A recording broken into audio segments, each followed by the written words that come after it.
Let's begin by talking to Fastly's Adam Denenberger, and we're going to talk a little bit about taking viewer experiences to the edge. Welcome, Adam. How are you? I'm good, Eric. Thanks for having me. You bet. Thanks for joining us.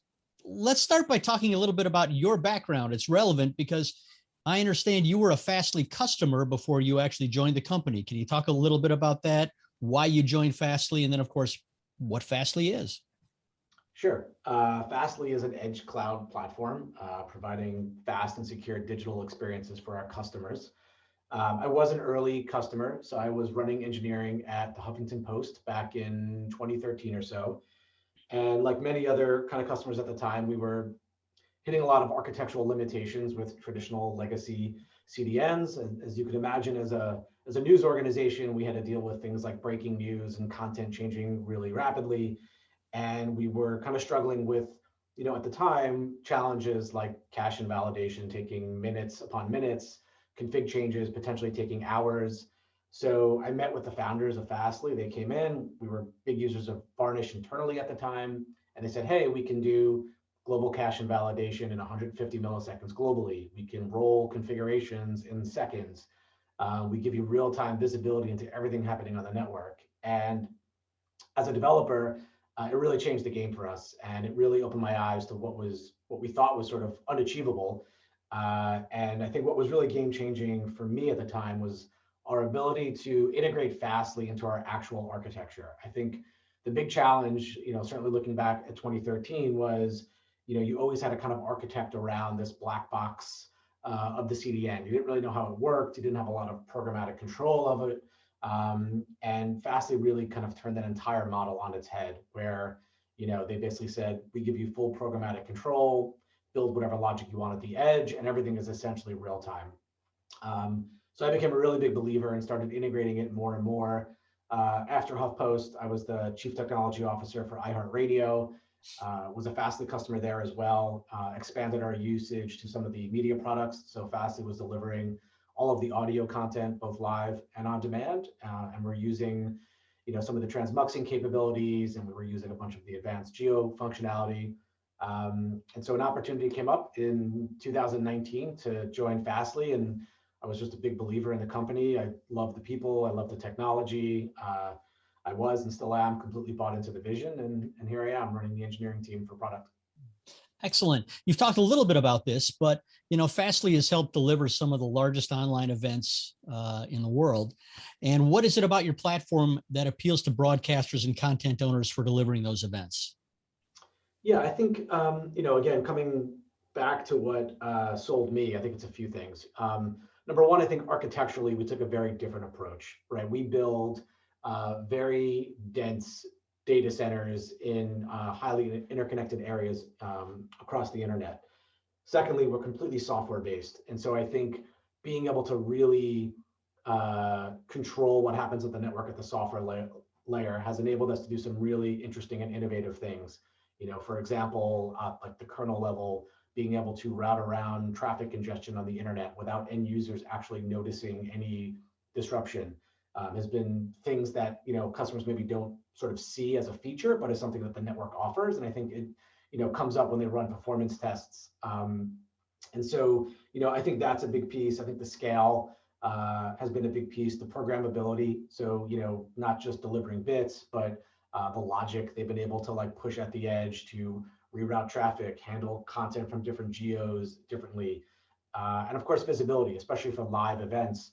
Customers need to know what's happening in real time on the network, and we provide real-time log streaming, and we capture a lot of really, really interesting data on the network, the AS number, the geographic information about the user, and users can stream that in real time, in near real time, to their own logging infrastructure, Splunk, Sumo Logic, and BigQuery, these other tools. And so they can also do not only the real-time analysis that we give them in our dashboards, but they can customize the log output that our platform streams that's customized for their application, and then do their own real-time analysis. And so I think all those things together have really made the platform, not only perform well, but give them the features and capabilities they need to kind of scale the things that they're running on a network. Let's talk a little more about scalability. Obviously, in the last 12 to 18 months, as with any content delivery network. Fastly has seen your customers grow significantly with the amount of traffic that they're delivering. You've also seen your customers, many of them, expand into additional markets. How has your platform handled that traffic, and what sort of built-in scalability do you have?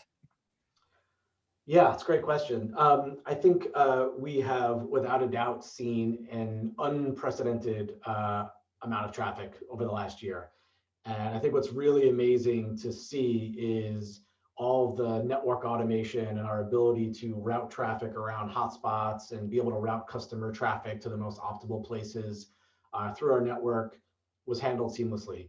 I think it was also really amazing to see customers that were essentially forced into some digital transformation stage, who didn't really maybe have the expertise, how they were able to so easily leverage our platform to kind of take that journey really fast by saying, look, we don't have the infrastructure to like scale or support, what's happening. All the people now just kind of shopping online only, or all the additional video consumption happening online.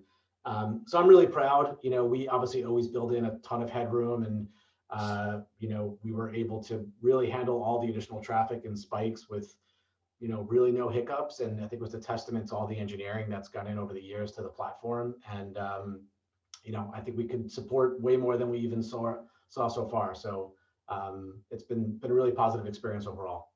Now, I think you'd probably agree that pure content delivery kind of feels like a commodity today. So how does Fastly set itself apart? And can you talk about the value that you bring to that core competency of just delivering the bits? Yeah, to be honest, I would agree with that. I think the traditional CDN capability of just caching content, delivering content is, just table stakes, right? I think just having, more network and things like that is just not enough. I think when I think about Fastly, I really don't think of us as just a traditional CDN at all, which is why we talk about our edge cloud platform. So I think if you look at what we're doing in the security space, if you look at our new serverless offering with computed edge, really what we're doing is bringing together, not only to me, the network and the platform is really the foundation of all these other things that we've built on top, right? It's just this really impressive, fast, stable, and secure high performance network that we've been able to build all these other compute and security capabilities on top of. So if you take computed edge, our new serverless offering, right, we're allowing people to use all of this commoditized capability, but that's really underneath the ability to build more robust applications at the edge for personalization, or for complex content routing, or A/B testing, or all these interesting use cases. So I would agree with the commoditization, which is why we don't really even use the term CDN. We really say edge cloud, because we're giving customers these really critical building blocks across delivery, compute, and security to build a variety of robust applications that go beyond just delivering video over the internet. Yeah, you mentioned the edge, or your edge cloud, 3 or 4 times in that answer. So let's focus on that. Fastly has always been at the forefront of moving your technology as close to the network edge as possible, which opens up all sorts of opportunities for customers. How do you expect the streaming media industry, in particular, the video industry, to embrace this? And what sort of applications do you think we're going to see the edge enable for video in the near future, and also the long term? Yeah, it's a good question. So I think there's some basic and obvious ones that we're seeing today. We've already demonstrated with our computed edge platform, things like server-side ad insertion, being able to run applications at the edge of the network, close to end users, be able to rewrite a manifest file, dynamically insert ads with logic. It's an obvious but very powerful one. We just did a demo for some low latency HLS, which is emerging more and more. We're hearing more about that. So I think those are some of the more obvious ones. We already do things like transmuxing and image conversion at the edge, so those are already there for us. I think if I look forward, there's a bunch of different interesting things. So, maybe we do things like take a live stream and automatically store that content, and are doing DVR like capabilities. We already do transmuxing today. Maybe we start thinking more about actual transcoding and being able to transcode actual assets on the fly to multiple bit rates. I think what's really interesting for us is, our customers have always been the one to push the innovation. So I think when Fastly started, we never really thought people were going to do things like A/B testing or building waiting rooms on the edge just by giving them the primitives of the platform. So I think you'll see a bunch of new capabilities from us, but I also think our customers, since we give them so much control of what they could build at the edge, are also going to be doing their own share of like pretty incredible innovation. And so we're pretty excited to see what they come up with. Today, multi-CDN is the norm rather than the exception, right? It's pretty much the standard. And you've got a product called Fastly Media Shield, which has proven successful for incoming content requests and particularly for minimizing egress costs. For those unfamiliar with the product, can you describe it and tell us how it works? Sure. So let me start first by talking about shielding in general, which is a capability of the platform. So as a customer, if you run your website, say you run your origin infrastructure out of US East in Amazon. If you want to configure shielding, we would basically designate one of our POPs, in this case, our US East POP, say, in Virginia, to be the shield node. And what that means is all the other edge nodes across our network, instead of going directly to your origin, will actually first route through our shield POP. And what that means is you end up seeing one request to your origin for a specific piece of content. So our shield cache can essentially populate all the edge nodes globally around the network, which drastically reduces the risk of this thundering herd problem where all the cache nodes across the globe have to essentially individually populate their cache. So what we've done is we essentially have taken that concept of shielding, but enable that for a multi-CDN model. So for live or VOD, what happens is customers who are using different CDNs will actually set Fastly as the origin instead of your AWS infrastructure. And so we do two things, really. The first is we essentially can do the caching, as I just explained. So if CDN A and CDN B are looking for a live video segment, we only need to fetch it once, cache it, especially in that shield POP, and then we can serve it.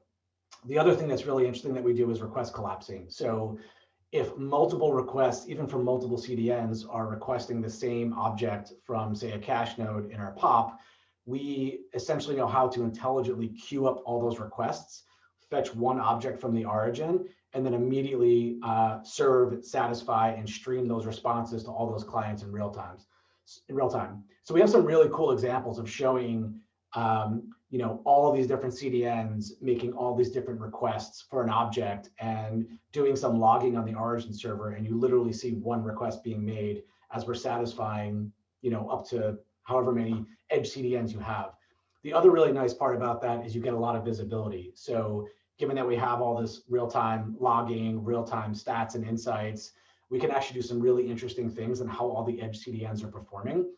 We also operate as the edge CDN in that case, which sounds a little bit strange, but it's us plus potentially other CDNs as the edge and then us as the origin. But since all the requests are funneling through us, we actually get a lot of the data, what network they're traversing, what the time to first byte looks like. So we end up being able to offer some really interesting observability around how the different edge networks are performing for their clients. All right, and you also announced another new offering recently called Nearline Cash.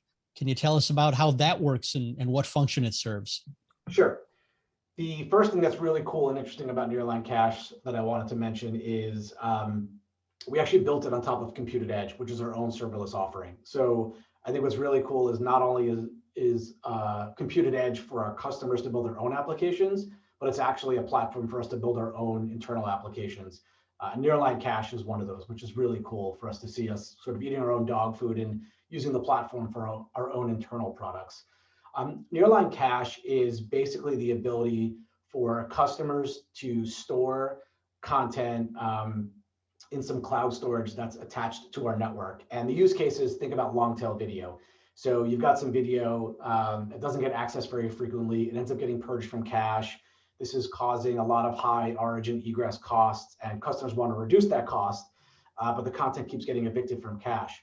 So what we built is Nearline Cache, which is a turnkey solution, which as soon as we see a cache miss for an object, we will essentially automatically copy that object to a nearline storage of ours so that the next time there's a cache miss, we can actually fetch that object out of our own storage facility at no egress cost to the customer. So again, they really only see one cache miss. We automatically copy the content, and then they can control how long they want us to essentially keep that content for. So it could be a week, a day, 3 months, forever.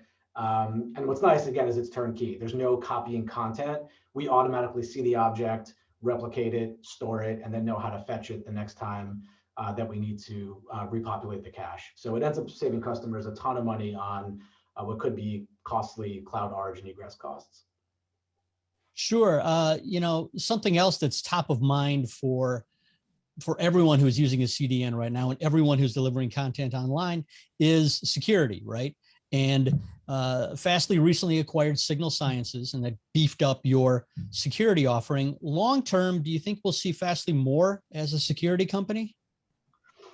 Yeah, so that's a tricky question, and I want to make sure I don't get in trouble with our CEO here. I think it enables us to lead with security, given that we, in our view, bought some of the most advanced security technology and best security technology out there. And so I talked before about being an edge cloud and not really being a CDN. So I think security is really just about bolstering that really critical vertical for us. So we've got delivery for the standard capabilities that you have today, compute in our computed edge offering, and being able to build robust applications in our serverless environment, and security. And so will we be actually a security company? I think that's a tricky question. I will say it enables us to lead with security. It enables us to individually sell security as a product.